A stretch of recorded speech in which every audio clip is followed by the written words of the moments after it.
Hey guys, Swaggis here. Today I'm going to be showing you what I was previously calling the Gravity Knight. However, I'm not sure if you all know, legendary Souls PvP or Oroboro has made multiple videos now with a build called the Gravity Knight. I think I've seen some others as well. I don't know who started it, but I think I'll have to find a new name for this guy, but that's what I was calling him when I was making this video and didn't know that, you know, many people had their own Gravity Knight, but this one is mine. And it's all around light roll, Caestus with the Crag Blade, good stuff. See that R2 true combo, kind of vigor checks the host there. You're going to see that a lot throughout the video, that's a staple. This is a nice 3v1 here. I would call this a gank. They are going to the Fire Giant, they're not sitting around waiting to kill an invader. However, this is definitely an example of one of those invasions where your build has to be, I would say, prepared for this situation specifically, and also a good build in order to handle it. Definitely a key for my invasions recently has been to get some damage in with the jar cannon like this from afar.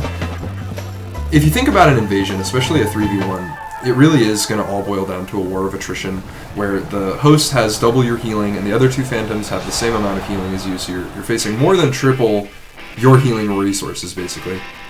And so you're stacking up your build and your resources against their build and their resources, and really it comes down to, of course there are going to be times where you need to sacrifice HP to get a kill, or sacrifice your own HP to deal damage, trading. Generally though, I would say it feels good to not be afraid to play a little bit slower and wait for the right time to get your damage in. Now, I struggle with this in most games. I typically like to adopt a pretty aggressive play style. But Elden Ring has been a great learning experience to see how to take it a little bit slower. You can see this guy, he's going full robot. He's lagging out pretty bad, so I don't really want too much to do with that. I'm trying to just get him with the coil shield from range. This is going to inflict poison, which is a key part of you know, the war of attrition, damage over time. I've got that Starlight shard there. Those are just an item that you dupe and give you pretty much infinite FP when you're invading. I would say that those are a must-have for longer attrition-style invasions. So it looks like everybody's here now. The whole gang's here. We've got the dual Great Hammers, Great Stars. We've got the Rivers of Blood. We've got the Laser Beam, Dragon Man, Radon. I think we've got our hands full. Really, here, if you see them all three attacking at once, that's the blender. That is the number one thing you need to avoid. I would say that this is more like Schrodinger's blender, actually, with the laggy Great Stars guy, because you're not sure if he'll actually be attacking or not. You can see I just took a big chunk of damage there. But doing so far a good job at avoiding the blender, not letting the bleed build up get too high, getting damage in. Neither of them have healed the poison. They're pretty fixated on chasing me down here, which is good. I prefer that. Can make it a little bit trickier to deal with, but generally I feel it works out in your favor. I was able to secure the first kill. So now it's a 2v1. Get an attack buff back. I've still got most of my healing here. So it's in a pretty decent spot. Again, the laggy guy with the dual hammers could just crush me, but he doesn't seem too interested. He goes off over there. There's a kaiju battle happening between that mountain giant and that bird.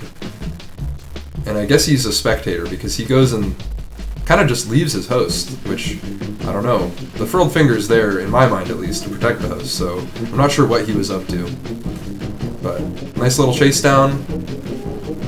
He comes back to say hi, but it's too late. I think he might have cleared his poison in that time as well. Nice job. Here we're in the sealed tunnel. I quite like the tunnel invasions. This is a really interesting one. I like these routes. They offer like a nice fun dynamism to kind of go up and down on a little bit, play around. I get staggered here and decide to readjust my shot to the finger at the last second. Nice little flick, and it's a one shot, so vigor checked with the jar cannon. This guy's got an interesting set of incantations here. I definitely am thinking he might just sit up there and throw lightning bolts for a while.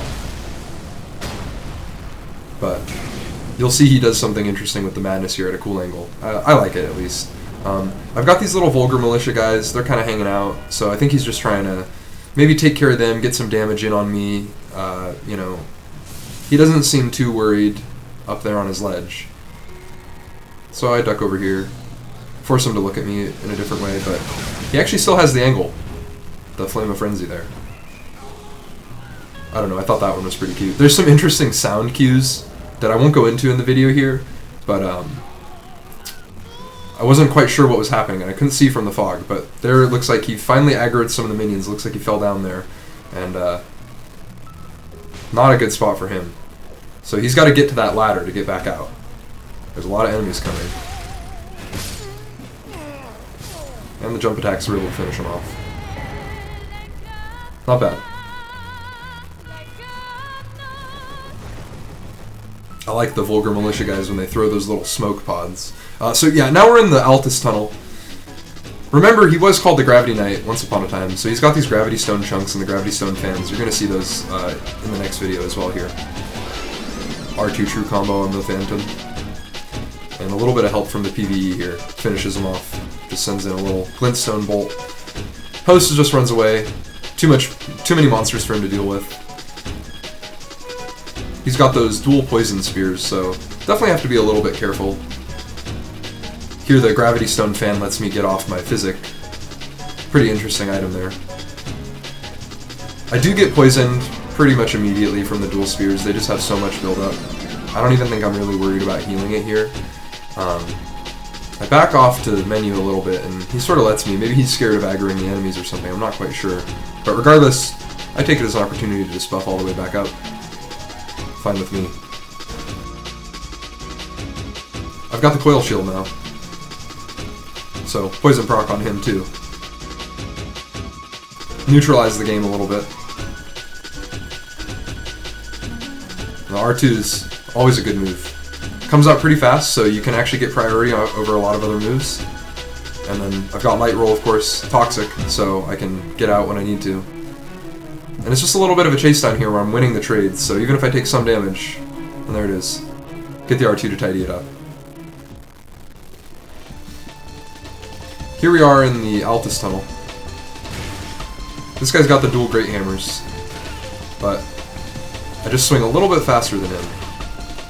His Phantoms, or his Host is up top. He gets chased down trying to heal. Good opportunity here for a little bit of a ranged option, so take out the Jar Cannon. But, looks like the Host drops into my lap. You know, always gotta be a little careful of mages, but at the same time, I don't tend to respect them too much. They can deal damage, but, you know, usually they can't hang too well with somebody up in their face. So, just one-handed, punch him into a corner, and that's that. Now, this build is all about light weapons, like the Coil Shield and the Caestus. I believe that weighs 2 and 1.5 weight load respectively. Using a couple other weapons, the Short Spear, for example, weighs 4.0. I can still light roll wearing this armor with the Short Spear. You know, there's a lot of hiking deaths on Mount Gelmir here. I'm not sure why, but people really like to fall off the edge. So you're going to see that in a sec. There are just certain weapons that are just very light, and they are that way. There he goes. So some of the best weapons on this build are a little bit niche, I'd say, and extremely light. Here you're going to see actually the Rapier, which weighs, I think, 2.5. By far, it is the shortest thrusting sword.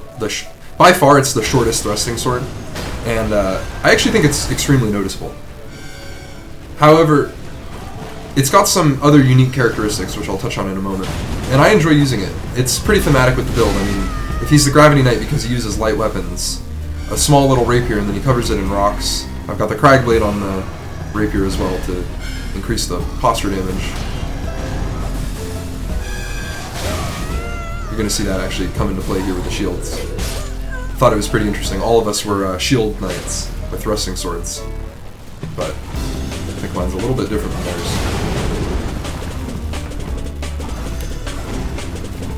You know, the boss hits me at some pretty funny times here, but ultimately still works in my favor. I get the posture break, but I wasn't actually prepared for it. Now that I know he's going to be guarding, I'm definitely looking for more. And one of the most interesting things about the Rapier is it's actually got a critical multiplier. 130 rather than 100. Or even 110, like I believe the Clean Rot Nightbreaker sword has. So one posture break, and that's really all it takes.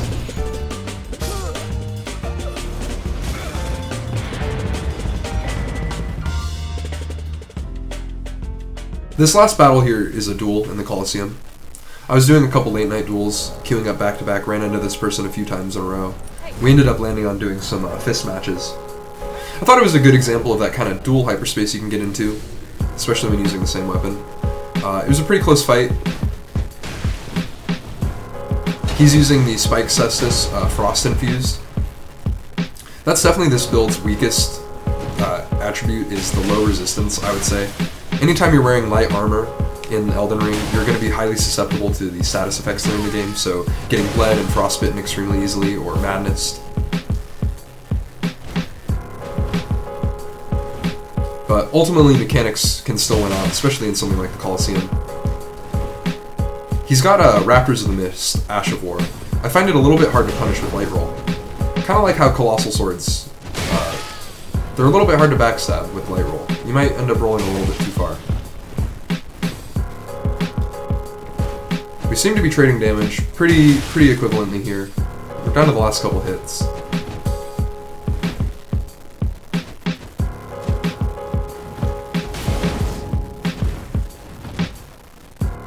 You can see me throwing out R2s there. Try the Volcano Pot. Doesn't do quite enough damage. I think any other pot would have killed there. So, of course, the next pot I try naturally is the Sleep Pot. I'm not really sure what I was going for there. But, we're down to the very last hit, most likely. And I figured there's only one way to finish it. If Yepicus is a trick knight after all.